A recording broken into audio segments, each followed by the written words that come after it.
Hello guys, welcome back to our channel Fantasy World. இன்னைக்கு என்ன வீடியோல என்ன பார்க்க போறோம் அப்படினா கேப்டன் சுபாசா ஜூனியர் யூத் ஆர்க்கோட எபிசோட் 26 கான எக்ஸ்பிளனேஷன் தான். இந்த எபிசோட் ஸ்டார்டிங்ல பெனல்டி ஷூட் அவுட்டோட ஃபர்ஸ்ட் ஷாட் வந்துட்டு பியர் தான் மேக் பண்றதுக்காக வந்து நிக்கிறான். ஆப்போசிட்ல வாகசிம்சுமே வந்துட்டு போன வாட்டி இவன் வந்துட்டு அவனோட காலை கொஞ்சம் டைரக்ஷன் ஏமாத்தி நீ வந்துட்டு ஃபேக் அடிட்டான். இந்த வாட்டி அவன் அப்படி ஏமாத்துறால நான் வந்துட்டு ஏமாறதா இல்ல. அதனால அவன் எந்த பக்கம் காலை வைக்கிறானோ அதுக்கு அப்படியே ஆப்போசிட் சைடு தான் ஜம்ப் பண்ண போறேன் அப்படின்னு சொல்லிட்டு வாகசிம்சு ரெடியா இருக்கான். இப்ப பியர் நேரா ஓடி வந்து அவன் காலை வைக்கிறதை நல்லாவே நோட் பண்றான். அவன் காலை வச்சதுக்கு ஆப்போசிட் சைடுல வாகசிம்சு வந்துட்டு ஜம்ப் பண்றான். பட் இவன் வந்துட்டு இந்த வாட்டி அவன் காலை வச்ச டைரக்ஷன்லயே வந்துட்டு ஷூட் பண்ணி பாயிண்ட் வாங்கிடுறான். அடுத்து பிரான்ஸோட கோல் கீப்பர் உள்ள வந்து நிக்கிறான். இவங்க டீம்ல சுபாசா தான் ஷூட் பண்ணுவான். கேப்டன் தானே ஷூட் பண்ணணும் ஃபர்ஸ்ட் அப்படின்னு சொல்லிட்டு எல்லாம் எதிர்பார்த்துக்கிட்டு இருந்தா ஃபர்ஸ்ட் கோஜிரோ வர்றான். அந்த ஸ்டேடியம்ல இருந்த எல்லாருமே வந்து பிரான்ஸ் டீமோட கோல் கீப்பர் நேமே தான் சத்தமா சொல்லிக்கிட்டே இருக்காங்க. அப்படியே கோஜிரோ பக்கத்துல வர நீ வந்து உன்னோட ஷாட்டை மிஸ் பண்ணிரு, உன்னோட ஷாட் வந்து கண்டிப்பா மிஸ் ஆக தான் செய்யணும் அப்படின்னு சொல்லிட்டு எல்லாரும் ஏண்டிக்கிட்டு சத்தம் போட்டுக்கிட்டு இருக்காங்க. அப்போ சுபாசா கோஜிரோட ஷோல்டர்ல கை வச்சுக்கிட்டு நீ வந்து கிரௌட பத்தி எதுவுமே யோசிக்காத, நீ வந்து உன்னோட ஷாட்டை மட்டும் மேக் பண்ண அப்படின்னு சிரிச்சுக்கிட்டே சொல்றான். கோஜிரோவும் அதை கேட்டதுக்கு அப்புறம் ரிலாக்ஸ் ஆயிட்டு இப்போ வந்து பழைய மாதிரி வேமா ஓடி வந்து அவனோட டைகர் ஷாட்டை செம்ம பவர்ஃபுல்லா கொடுக்குறான். அவங்க கோல் கீப்பர் வந்து அசைய கூட இல்ல, அப்படியே ரொம்ப ஈஸியா கோல் ஒழுகுது.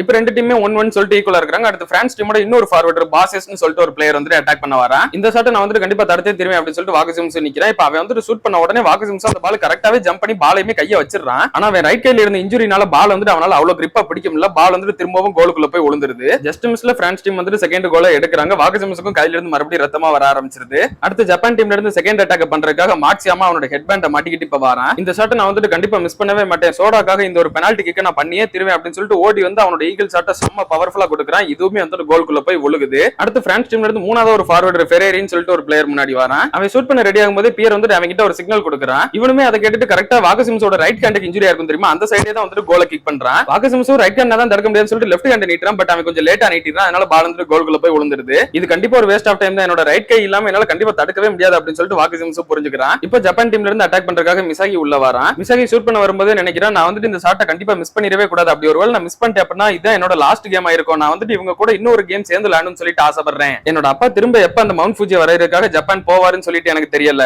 ஆனா அதுவரை இந்த ஜப்பான் பிளாக் வச்சுக்கிட்டே இந்த கண்ட்ரிக்காக தான் நான் வந்து ஃபைட் பண்ணுவேன். என்னோட லைஃப் லாங் சுபாசா கூட இவங்க எல்லாரும் கூட நான் வந்து விளையாடுவேன் அப்படின்னு சொல்லிட்டு மிசாகி வேமா ஓடி வந்து அவனுமே சூப்பரா பால ஷூட் பண்றான். அதுவுமே வந்து கோலுக்குள்ள போய் விழுகுது. இப்ப ரெண்டு டீமே 3-3 சொல்லிட்டு இன்னுமே ஈக்குவலா தான் இருக்காங்க. அடுத்து பிரான்ஸ் டீம்ல இருந்து ரஸ்ட் அப்படின்னு சொல்லிட்டு ஒரு பிளேயர் முன்னாடி வரான். வாகசிம்சு மைண்ட்ல நினைக்கிற ஒரே ஒரு விஷயம், இந்த பால் வந்து நான் கேட்ச் பண்ண கூட ட்ரை பண்ண வேணாம், ஜஸ்ட் குத்தி விட்டாலே போதும் அப்படின்னு சொல்லிட்டு தான் நினைக்கிறான். அவன் ஷூட் பண்றதுக்கு முன்னாடியும் பியரை பாக்குறான். பியர் வந்து அவனுக்குமே ஒரு சிக்னல் கொடுக்குறான். அவன் ஷூட் பண்ண வர பொசிஷனை பார்த்துட்டு போன வாட்டி மாதிரி இவனுமே வந்து என்னோட ரைட் ஹேண்ட் சைடு தான் எய்ம் பண்றான் அப்படின்னு சொல்லிட்டு வாகசிம்சு வந்து அவன் ஷூட் பண்றதுக்கு முன்னாடி ஜம்ப் பண்ணிடுறான். ஆனா அப்போ இவன் வந்து கம்ப்ளீட்டாவே வாகசிம்சோட லெஃப்ட் ஹேண்ட் சைடு அடிச்சு ஈஸியாவே கோலை வாங்கிட்டு போயிடுறான். அடுத்து ஜப்பான் டீம்ல ஃபோர்த் ஷூட் பண்ண வரது வந்து மிசுகி தான். அப்போ இசிசாக்கி மிசுகியை பார்த்துட்டு நீ வந்து ஓகே வாடா அப்படின்னு சொல்லிட்டு கேட்கறான். நான் வந்து நல்லா தான் இருக்கிறேன், நீங்க வந்து உட்காந்து என்னோட கேமை மட்டும் வாட்ச் பண்ணுங்க, இந்த டோர்னமெண்ட்ல என்னோட கடைசி டியூட்டி இது, அதனால கண்டிப்பா நான் இதை மேக் பண்ணியே தீருவேன் அப்படின்ட்டு பால வைக்கிறான். அப்படியே அவன் பின்னாடி இருந்து சூப்பரா ஓடி வந்து கோலோட லெஃப்ட் சைடு கார்னரை எய்ம் பண்ணி அடிக்கிறான். அவங்க கோல் கீப்பரால பால போய் ரீச் பண்ண முடியல, பால் கோலுக்குள்ள போய் விழுகுது. ரெண்டு டீமே இப்போ வர 4-4 சொல்லிட்டு ஈக்குவலா தான் இருக்காங்க. யாருமே வந்து கோல் மிஸ் பண்ணவே இல்ல. மிசுகி அப்படியே வாகசிம்சு பார்த்துட்டு வாகசிம்சு நான் பண்ணணும்னு நினைச்சதை பண்ணிட்டேன், இப்போ உன்னோட டர்ன் அப்படின்ற மாதிரி பார்த்து நிக்கிறான். ஆனா இதுவரை வந்தவங்க கூட கொஞ்சம் சப்ப பீஸ்னு ஒத்துக்கலாம். ஆனா இப்ப அஞ்சாவது வரப்போறது நெப்போலியன்.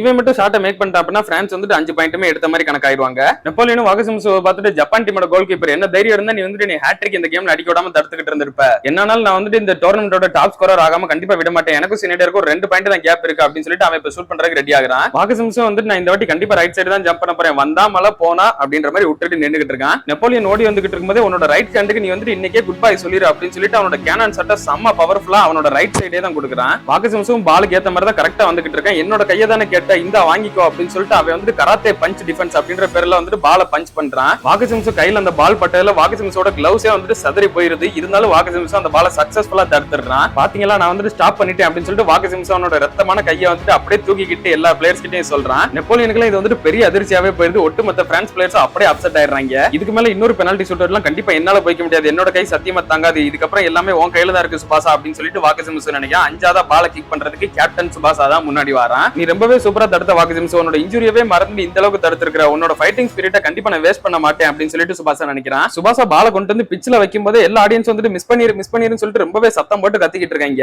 சுபாசா அப்ப அவனோட கண்ணை மூடி நல்லா ரிலாக்ஸ் பண்றான். அவனை சுத்தி இருந்த எந்த ஒரு சவுண்டுமே வந்துட்டு அவனுக்கு கேட்கல. அவனோட மைண்ட்ல இருக்கிறது ஒரே ஒரு வாய்ஸ் தான், இந்த பால் வந்துட்டு என்னோட ஃப்ரெண்ட் அப்படின்னு சொல்லிட்டு சுபாசா சொல்லுவான் தெரியுமா, அந்த ஒரு வாய்ஸ் தான் கேக்குது. அப்படியே அவன் கண்ணை திறந்துட்டு சிரிச்சுக்கிட்டு நிக்கிறான். சுபாசா எதுக்கு சிரிக்கிறான் அப்படின்னு சொல்லிட்டு பாஸ்க்கு ஒன்னும் புரியல. ரொபர்ட்டோ அர்ஜென்டினா டீமோட கோச்சை பார்த்துட்டு இந்த மேட்ச் வந்துட்டு முடிஞ்சு ஜப்பான் வின் பண்ணிட்டாங்க அப்படின்னு சொல்றாரு. சுபாசா ஓடி வந்து பால கிக் பண்ணும்போது இப்ப உள்ள போ அப்படின்னு சொல்லிட்டு அவனோட டிரைவ் ஷாட்டை கிக் பண்றான். பால லெஃப்ட் சைடு கார்னர் நோக்கி கிக் பண்றான். அவங்களோட கோல் கீப்பருமே வந்துட்டு பாலுக்கு ஜம்ப் பண்றான். பட் ரொம்பவே லேட்டா தான் ரியாக்ட் பண்றான். அவன் லேட்னு சொல்ல முடியாது, பால் அவ்வளவு ஃபாஸ்டா போய் கோலுக்குள்ள விழுந்துருது. ஃபைனலி ரொம்ப பெரிய போராட்டத்துக்கு அப்புறமா ஹோம் டீம் பிரான்ஸ் ஜப்பான் வந்துட்டு தூக்கி போட்டுட்டு ஃபைனல்ஸுக்கு முன்னேறி வராங்க. நம்ம ஜெயிச்சிட்ட வாகசிமுசி இது எல்லாத்துக்குமே வந்து நீதான் காரணம் அப்படின்னு சொல்லிட்டு சுபாசா வாகசிமுசி கிட்ட போய் கை கொடுக்குறான். ஒட்டுமொத்த ஜப்பான் பிளேயர்ஸ்மே வந்துட்டு வழக்கம் போல ரொம்பவே ஹாப்பி ஆயிடுறாங்க. இன்னொரு பக்கம் பிரான்ஸ் டீமை பார்த்தா நெப்போலியன் வந்துட்டு எல்லார்கிட்டயும் சாரி என்னை மன்னிச்சிருங்க அப்படின்னு கேட்கறான். அப்போ மத்த பிரான்ஸ் பிளேயர்ஸ் எல்லாருமே நெப்போலியனை பார்த்துட்டு இது வந்துட்டு உன்னோட மிஸ்டேக் கிடையாது, உன்னோட ஷாட் வந்துட்டு ரொம்பவே பவர்ஃபுல்லா தான் இருந்தது, பட் இன்னைக்கு வந்துட்டு அவங்களுக்கான நாளா இருந்திருக்குது அப்படின்னு சொல்லிட்டு சொல்றாங்க. ஆனா நெப்போலியனுக்கு வந்துட்டு ரொம்பவே கஷ்டமா இருக்குது. ஏன்னா ஒருத்தர் தான் மிஸ் பண்ணிருக்கான். ஆப்வியஸ்லி அவனுக்கு தான் ரொம்பவே வருத்தமா இருக்கும். அவன் வந்துட்டு அழுதுறான். அப்போ பியர்மே நெப்போலியன் கிட்ட நம்மளோட ஃபுட்பால் வந்துட்டு முடிஞ்செல்லாம் போகல, இப்போல இருந்தா ஸ்டார்ட் ஆகவே செஞ்சிருக்குது அப்படின்னு சொல்றான். பிரான்ஸ் ஜூனியர் யூத் இன்னைக்கு வேணா தோத்துருக்கலாம், ஆனா இந்த தோல்வி கண்டிப்பா உங்களை ஸ்ட்ராங் ஆக்கும் அப்படின்னு சொல்லிட்டு பிரான்ஸ் டீமோட கோச் நினைக்கிறாரு. அப்படியே பியர் மிசாகி கிட்ட வந்துட்டு நாங்க இன்னைக்கு தோத்துருக்கலாம், ஆனா எங்களோட பேட்டில் வந்துட்டு இன்னையில இருந்தா ஸ்டார்ட் ஆகவே செய்யுது அப்படின்னு சொல்லிட்டு அவனோட ஜெர்சியை கலட்டி மிசாகி கிட்ட மாத்துறான். ஒரு நாள் நான் வந்துட்டு உனக்கு சேலஞ்ச் பண்ணுவேன், அன்னைக்கு நீ வந்துட்டு அதை அக்செப்ட் பண்ணுவேல மிசாகி அப்படின்னு சொல்லிட்டு கேட்கறான். அவனுமே வந்துட்டு அக்செப்ட் பண்ணுவேன் அப்படின்னு சொல்றான். அப்படியே அவங்க ரெண்டு ஜெர்சியை மாத்திக்கிறாங்க.